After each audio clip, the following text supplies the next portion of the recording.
자, 앞서 보도해드린 것처럼 안경환 전 법무부 장관 후보자가 후보로 지명된 지 닷새 만에 결국 자진 사퇴했습니다. 이에 따라 청와대 인사검증 시스템도 비판의 도마에 오르게 됐습니다. 네, 두 분과 자세한 소식 짚어보겠습니다. 최진봉 성공회대 교수, 이현종 문화일보 논설위원 자리하셨습니다. 네, 어서 오십시오. 어서 오세요. 네. 안경환 전 후보자죠. 어제 오전까지만 해도 기회를 준다면 마지막 소명으로 생각하고 검찰 개혁을 하겠다, 사퇴하지 않겠다며 의지를 불태웠습니다. 그런데 약 8시간 만에 번복을 했는데 이거 어떻게 보셨나요? 분위기가 심상치 않은 걸 본인이 깨달은 거죠. 그리고 야당뿐만 아니라 여당에서 사실 분위기가 별로 좋지 않았고요. 청와대가 인사청문회까지는 가겠지만 인사청문 과정에서 혹시나 큰 흠결이 나오면 고려해보겠다라고 얘기한 부분도 영향을 줬을 가능성이 있다고 봅니다.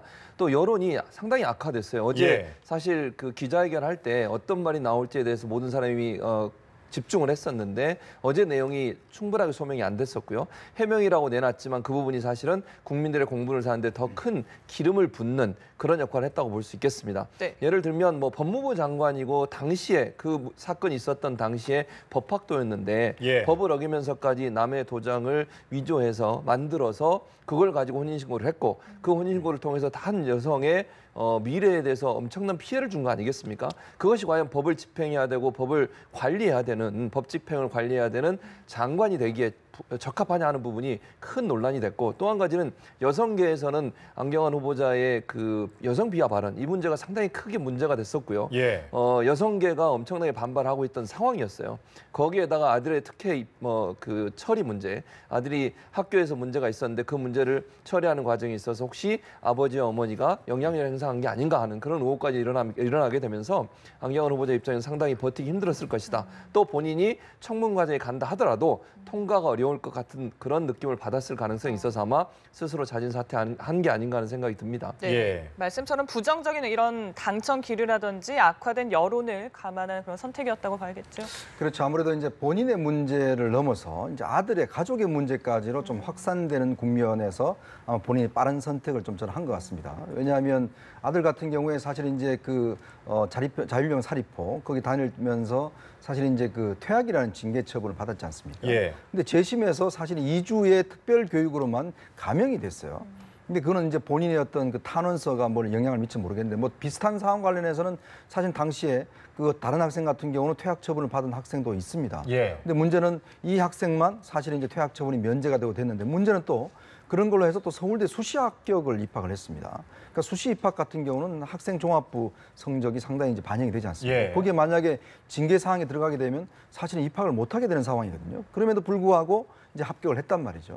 그래서 이게 자칫 제2의 정유라 사건으로 번지는 것이 아닌가라는 이게 우려들이 사실은 인터넷 공간에서 굉장히 많았어요.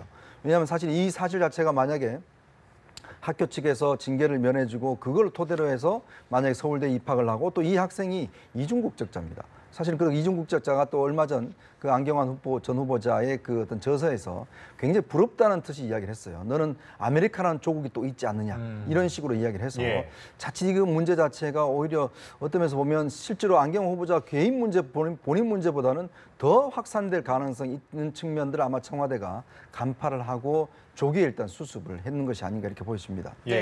검찰 개혁은 차질 없이 진행될 것이란 청와대 입장 표명에도 불구하고 아무래도 상황이 이렇다 보니까 문 대통령이 이렇게 역점을 둔 검찰 개혁의 동력이 좀 상실되는 거 아니냐 이런 분위기도 있거든요. 그런 분위기가 있지만 이제 차후에 누구를 법무장으로 임명하느냐가 그 어떤 우려를 상쇄시킬 수 있다고 봅니다.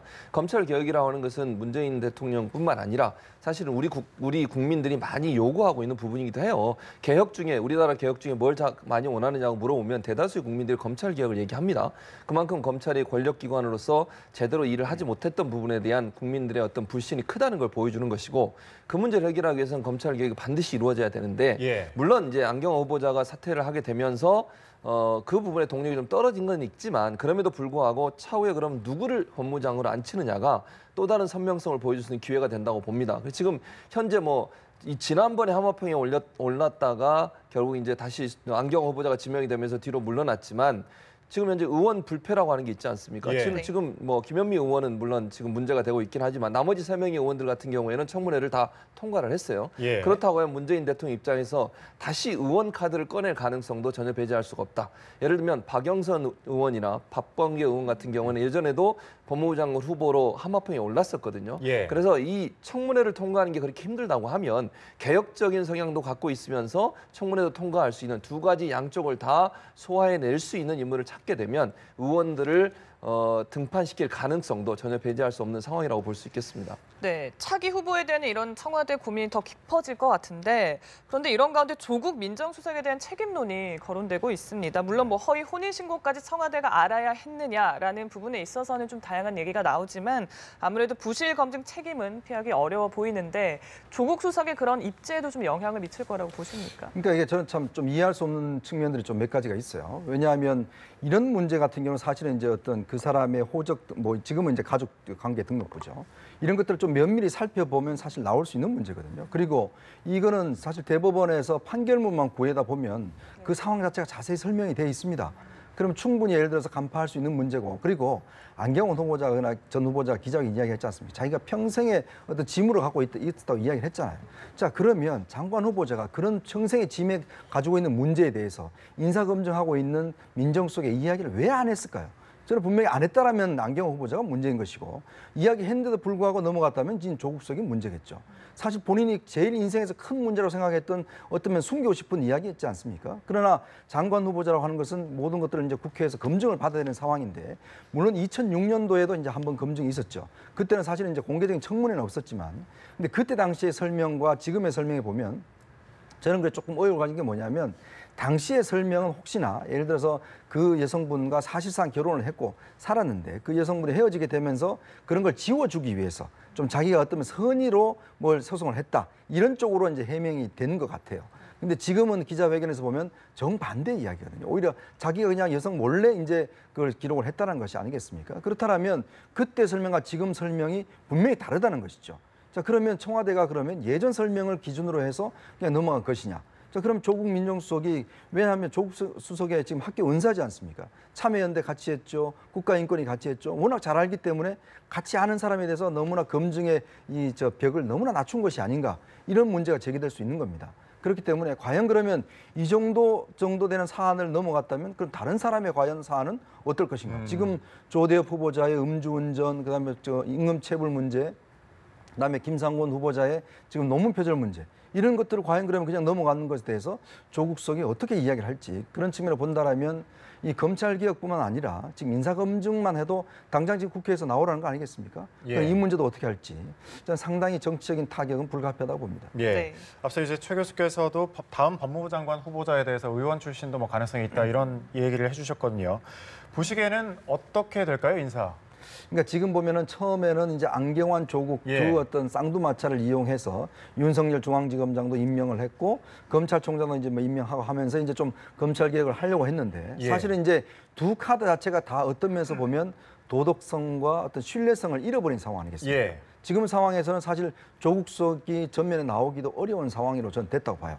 왜냐하면 이렇게 인사검증 자체에서 일단 어느 정도 문제가 생겨버리면서 어떤 검찰개혁의 동력 자체를 다시 회복하기 위해서는 제가 볼 때는 상당히 힘든 과정을 거쳐야 되지 않나 싶습니다. 그러면서 본다면 일단 검찰개혁은 제가 상당히 차질을 빚을 수밖에 없고, 왜냐하면 검찰개혁은 시간이 늦어지면 상당히 힘들어지는 상황이 될 수밖에 없습니다.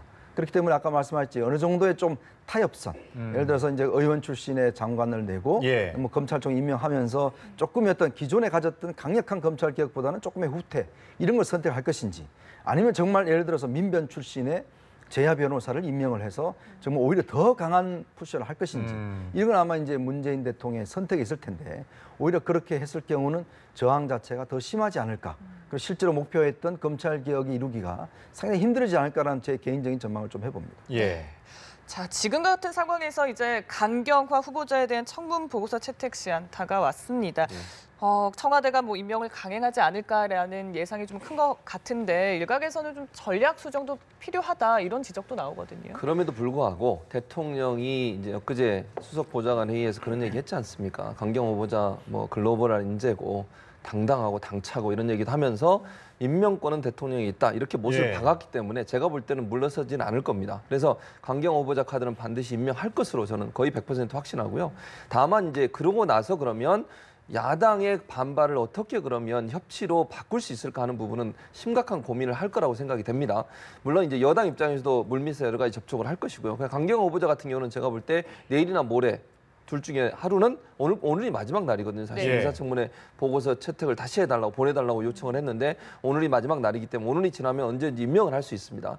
그래서 문재인 대통령의 지난번 회의 발언을 보면 거의 100% 임명을 강행할 것으로 보여지고 그 상황이라고 하면 이제 그 이후의 후보자들에서 어떻게 할 거냐 문제인데 저는 이제 지금까지 문재인 대통령이나 문재인 정부의 인사를 하는 스타일을 쭉 보면 스스로가 처리할 가능성은 낮다고 봅니다. 다만 자진해서 본인이 처리하는 거. 예컨대 지금 법무부 장관 후보자 같은 경우도 본인이 자진 사퇴했지 않습니까? 예. 그래서 이제 아까 그 이원정 의원도 말씀하셨지만 후보들 중에 여러 가지 논란이 되는 문제들 이런 문제들이 언론에 자꾸 나오게 되고 또 여러 뭐 시민사회 단체나 아니면 다른 단체들이 문제를 제기했을 경우에 청와대도 일정 부분 의견을 얘기할 수 있겠지만 본인이 스스로 사퇴하는 문제에 대해서는 어느 정도 허용이 될 가능성이 있지만 청와대가 나서서 철회를 할 가능성은 낮다고 봅니다. 그게 이제 지금까지 보여줬던 인사 스타일이라고 보여지고요. 네. 그래서 이제 야당 입장에서는 이 모든 지금 현재 문제가 되고 있다고 생각하는 강경화 후보자 임명이 되면 어쨌든 또 강곡으로 나올 가능성이 있거든요. 그리고 청와대 자체를 보이콧할 가능성도 있고 또 이게 그 지난번에 정부에서 넘어온 예산안 통과에도 영향을 미칠 가능성이 있어서 이 정치력이 상당히 필요한 부분인데 대통령 입장에 쓸 수 있는 카드가 그리 많지 않아요. 지금 상황에서는. 결국은 여당이 어느 정도의 역할을 해야 된다. 더불어민주당이 중간에 역할을 하지 않는 이상은 꽉 막힌 이 협치가 무너진 이 전국을 회복하는 데는 상당히 어려움이 있을 것으로 예상이 됩니다. 예, 네. 그렇다면 조대엽 후보자 또 김상곤 후보자 같은 경우는 청와대에서 어떤 좀 대응 방안을 낼 수 있을까요? 사실은 이제 특별히 낼 대응 방안은 없어요. 다만 두 사람이 어떤 형태로 해명을 하느냐의 문제라고 보거든요. 그러니까 청와대는 청문회를 지켜볼 수밖에 없는 상황이에요. 청와대가 나서서 이 두 사람에서 뭘 얘기한다. 이건 도리어 저는 역효과를 난다고 볼 수밖에 없고요. 이 두 사람이 청문회 과정에서 어떻게 해명안을 두고 볼 가능성이 있습니다. 그리고 가능한 한 청와대 입장에서 이 두 사람이 청문회에서 잘 해명해 주길 바라겠죠. 그러나 그렇다고 하더라도 두 사람이 해명하는 과정에 있어서 또 청문 과정에 있어서 문제가 발견된다고 하면 청와대 입장에는 상당히 곤혹스러운 상황에 처할 수밖에 없는 것이고요. 그래서 본인들이 잘 준비해서 청와대가 곤혹스러운 상황에 빠지지 않도록 본인들이 충분히 설명하고 해명하고 또는 사과할 거 있으면 진솔하게 사과하는 모습을 보여주는 것이 결국은 청와대가 더 이상 곤혹스러운 상황에 빠지지 않게 하는 방법이라는 생각이 듭니다. 네. 만약에 청와대가 이제 강경화 후보의 임명을 강행한다면 그 이후 상황에 대해서 좀 위원님의 의견도 좀 듣고 싶습니다. 일단 지금 강경화 후보를 이제 강행을 하는 거는 뭐 제가 볼 때는 거의 뭐 정해진 수순 같아요. 근데 문제는 이제 강경화 후보를 임명하고 난 다음에 지금 있을 이제 아마 한미 정상회담이 굉장히 중요한 어떤 그런 그 분기점이 될 겁니다. 과연 한미 정상회담을 뭐 잘 지나가면 괜찮을 텐데 만약 한미 정상회담에서 어떤 문제라도 좀 생긴다라고 한다면 이거는 사실 어떤 면에서 보면 이제 인사 문제와 더불어서 한미 관계, 그다음 남북 관계라든지 이런 문제에서 상당히 좀 꼬여갈 수밖에 없는 그런 상황이 지금 조성되고 있는 것 같거든요. 최근 아마 이제 문정인 지금 그 특보가 지금 미국에 가서 여러 가지 지금 이야기를 하는 것 자체가 보면 제가 볼 때는 아마 미국 쪽에서 어떤 여러 가지 이견의 가능성이 충분히 커 보이거든요.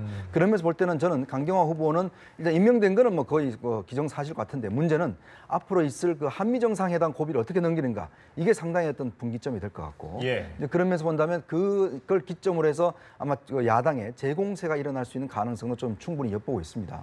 그리고 이제 나머지 후보들 같은 경우도 지금 저는 통과가 그렇게 만만치는 않을 것이다. 왜냐하면 이게 자기 어떤 직무와 어떤 관련된, 즉 자기 어떤 부처의 직무와 관련된 일이에요, 다들. 왜냐하면 임금체불 문제는 노동부와 관련된 문제입니다. 논문 표절 문제는 교육부총리의 문제예요. 예전에 우리 사례를 보면 그렇게 해서 낙마한 분들이 많습니다. 그렇다면 과연 그러면 예전의 잣대와 지금의 잣대가 달라질 수 있는가? 자, 그러면 또 김상곤 후보자는 예전 2006년도에 김병준 당시에 교육부총리 후보자한테 논문 표절 가지고 사퇴하라고 그렇게 성명을 내는 상황인데 비슷한 상황에 지금 본인이 지금 당하고 있는 상황 아니겠습니까? 그럼 본인은 어떻게 해야 될 것인지 이런 문제가 맞물리면서 제가 볼 때는 아마 이 문제도 상당히 어떤 그 전국의 뜨거운 감자가 되지 않겠는가 그런 예상을 해봅니다. 네. 앞서 대통령이 그 강경화 후보자와 관련해서 의견을 밝힐 때 여론의 흐름 이런 것들을 또 강조하지 않았습니까? 그랬었죠. 최근 그 여론조사 결과를 좀 보면 이런 의혹들이 제기되고 있는 상황에서도 지지율은 고공행진을 하고 있습니다. 그러니까요. 어떤 의미로 좀 이거 왜냐하면 국민들은 사실은 이제 인사 문제도 물론 고려하겠지만 대통령이 보여주는 소탈한 행보, 겸손한 모습 이런 모습들에 감동을 받는 거예요. 그게 결국 지지율로 연결된다고 저는 보여지는데 비근한 예로 보훈 행사에서 한 행동을 보세요. 보훈 행사에서 보면 국빈들이 올 때나 하는 대우를 해줬어요. 그 보훈 행사에 오시는 분들을. 그리고 보통은 일반적으로 참석자들이 다 참석한 다음에 대통령이 입장을 하지 않습니까? 그날은 입구에서 대통령, 그다음에 그 부인 되시는 김정숙 여사, 그리고 보훈처장이 서서 일일이 악수를 했어요. 들어오시는 분들한테. 그런 모습도 보여줬죠. 거수격리하는 사람을 향해서 90도로 인사하는 모습을 보여줬죠. 그다음에 파독 강부들하고 간호사들을 초청했어요. 또 외국자라고. 그런 행보들이 사실은 국민들한테는 감동을 주면서 지지율로 연결이 되는 거예요. 그러니까 문제는 국민들 입장에서는 사실 이렇게 물론 인사 문제도 관심을 갖긴 하지만 이런 이미지에 사실은 더 많은 감동을 받게 되는 것이거든요. 그런데 이제 이게 지금 강경화 후보자는 통과했지만 지금 법무장관이 사퇴한 상황 또 아까 말씀하신 조대엽이나 다른 분들이 후보자가 인사청문관에서 어떤 모습을 보이냐가 다음 주 지지율에 일정 부분 영향을 미칠 가능성은 있어요. 왜냐하면 이게 83% 나온 게 어제 조사 결과잖아요. 어제 발표된 조사 결과. 그렇다면 어제 어떤 전국 상황은 전혀 반영이 안 된 상황이에요. 그러니까 어제 일어났던 사퇴 문제 그리고 앞으로 있을 청문회 문제가 일정 부분 다음 주에 영향을 미칠 가능성이 있어서 이 지지율이 계속 갈 거냐 아니면 일정 부분 빠질 수 있는 가능성도 엿볼 수 있는 부분인데 인사청문회가 어떤 쪽으로 흘러가느냐가 결국은 지지율에도 영향을 미칠 가능성이 있다고 보여집니다. 다음 주 상황을 좀 봐야겠지만 이 83% 지지율 위원님께서는 어떻게 해석하세요? 그러니까 저는 지지율은 뭐 역대 정권 항상 제가 경험해 보지만 이 사실 신기루와 같습니다. 이 어떤 80% 뭐 90% 지지율은요 항상 처음에 뭐 어떤 정권에 좀 국민들이 힘을 실어주자는 뭐 그런 여론이겠죠. 이제 서서히 이제부터는 어떤 면에서 보면 대통령의 시간은 좀 더 점점점 지나가고 이제는 이제 국회의 시간으로 아마 점점 접어듭니다. 왜냐하면 이제 대통령이 제시했던 여러 가지 정책적 공약들, 왜냐하면 우리 국민 생활에 나한테 직접적으로 그런 혜택이 올 수 있는 문제들, 그게 어떤 거겠습니까? 예를 들어서 일자리 문제라든지 추경 예산안 문제, 그다음에 어떤 그 복지의 문제라든지 이런 것들이 이제 국민들이 피부로 느끼는 문제 아니겠어요? 자, 그러면 이런 문제를 이제는 그 느끼면서 거기에 대한 지지율로 이제 바뀌어질 텐데, 자, 그러면 지금 국회에서 과연 그러면 지금 앞으로 추경 예산안이라든지 그런 것들이 잘 통과될 수 있는 가능성이 되어 있는가? 즉 대통령은 여론 정치를 하겠다고 지금 선포를 했지 않습니까? 지금 야당은 이번 이제 7월 달에 이제 하면 다 당 지도 체제를 다 정비를 하게 돼 있습니다. 지금은 뭐 당 지도 체제가 정비가 안 돼 있어서 제대로 대여 투쟁을 하지 못하지만 일단 지금 자유한국당과 바른정당이 당 지도 체제를 정비하고 난 다음에는 이건 상황이 좀 달라지거든요. 그리고 정기국회 들어가게 되면 어차피 국회에서 법을 통과해야 돼야 되는 것이거든요. 박근혜 정부가 사실은 초기에 그런 높은 인기도가 무너졌던 이유가 국회에서 아무것도 되지가 않았어요. 서비스 발전 기본법, 규제 프리존법 4년 동안 통과가 안 되면서 결국 거기에서 발목이 잡혀버린 것이거든요. 그렇다면 이 정부가 추진하고 있는 주요 공약들이 국회에서 막혀버린다면 그러면 결국은 이게 야당 탓이 되겠습니까? 청와대 잘못이 되겠습니까? 국민들은 결국은 여당과 청와대를 보게 되는 것이거든요. 그렇다고 한다면 결국 이 성과물로서 지지율을 좀 견인을 지켜내야 되는데 과연 그것들을 지켜낼 지금 준비가 되어 있는지 이런 문제에 대해 청와대가 한번 인기가 높을 때 다시 한번 생각해 봐야 된다고 생각됩니다. 알겠습니다. 자유한국당 새 지도부를 위한 이 후보자 등록이 오늘 진행이 되는데 일단 홍준표, 원유철, 신상진 세 후보의 3파전이 예상이 됩니다. 당의 주도권을 쥔 이 친박 향배가 어떻게 될까요? 상당히 친박은 근데 요즘 들어서 그렇게까지 정치 세력화돼서 한 후보를 미는 것은 아닌 것 같아요. 예를 들면 지금 윤상현 의원 같은 경우에 그냥 옆으로 듣기에는 홍준표 후보를 지지하는 쪽으로 돌아섰다고 하는 얘기가 나오고 있어요. 그리고 서청원 의원 같은 경우에는 원유철 후보를 지지하고 있는 쪽으로 나가고 있는 것 같고요. 그런 상황이라고 하면 친박계가 어느 한 사람을 모여서 똘똘 뭉쳐서 한 사람을 믿는 그런 상황은 아니라고 보여요. 그러니까 결국 친박계가 정치 세력화돼서 어느 한 후보를 미는 건 아닌 것 같고 다만 이런 건 있는 것 같아요. 최고위원회에 친박계 의견을 대변할 수 있는 사람을 집어넣자고 하는 부분 이런 부분은 어느 정도 작동을 하고 있는 것 같은데 이 세 명의 후보 중에 누구 한 사람을 뭐 소위 몰표라고 해서 친박계가 밀어주는 상황은 아니라고 봅니다. 왜냐하면 지금 말씀드린 윤상현 의원이나 서청원 의원 같은 게 서로 다른 후보를 지금 지지하려고 하려고 하는 경향을 보여주고 있다고 한다고 하면 결국 친박계가 주도적으로 모여서 한 후보에게 몰표를 주려는 그런 가능성이 낮다고 보여지고 다만 홍준표 후보에게 예를 들면 지지를 보내는 윤상현 의원 같은 경우에는 친박계 일정 부분 뭐 재생이랄까요? 아니면 뭐 후위를 도모하는 일이랄까? 이런 부분에 영향을 미친다고 볼 수 있겠고요. 또 한 가지는 아까 말씀드린 최고위원회에 친박계가 일정 부분 들어가서 최고위원회에 들어가서 거기서 당의 어떤 지도부에서 친박의 의견들을 대변할 수 있는 그런 영향력을 행사할 가능성이 있지만 그것도 사실은 현재 상황으로 본다면 친박계가 예전과 같은 영향력을 행사하기는 상당히 어려운 상황이다. 당내 구조가. 그렇게 보여집니다. 예, 알겠습니다. 역시 한 말씀 해주시죠. 네, 뭐 일단 지금 선거 뭐 보면 대충 이제 홍준표 전 지사의 뭐 일단 저는 우세 상황으로 점쳐집니다. 그리고 또 사실 현재로서는 야당이 일단 강한 야당을 표방해야 될 수밖에 없는 상황이기 때문에 일단 선거 결과 자체는 이제 그렇게 흘러갈 가능성이 높고 문제는 친박도 사실 더 이상은 이제는 하나의 친박이 아닙니다. 결국 이제 다 어떤 각자 생존을 위한 어떤 도모를 하는 것이기 때문에 일단 자유한국당 이번 경선은 어쩌면서 보면 좀 과도기적인 경선이다. 왜냐하면 이제 내년 지방선거가 있고 당 본격적인 체제 정비하기 이전에 좀 지금 응급한 상황을 좀 극복하기 위한 과도기적인 체제가 있기 때문에 저는 그렇게 큰 의미는 뭐 두고 싶지는 않습니다. 알겠습니다. 알겠습니다. 오늘 말씀은 여기서 마무리하겠습니다. 최진붕 성공회대 교수, 이현종 문화일보 논설위원과 얘기 나눴습니다. 오늘 고맙습니다. 고맙습니다. 고맙습니다.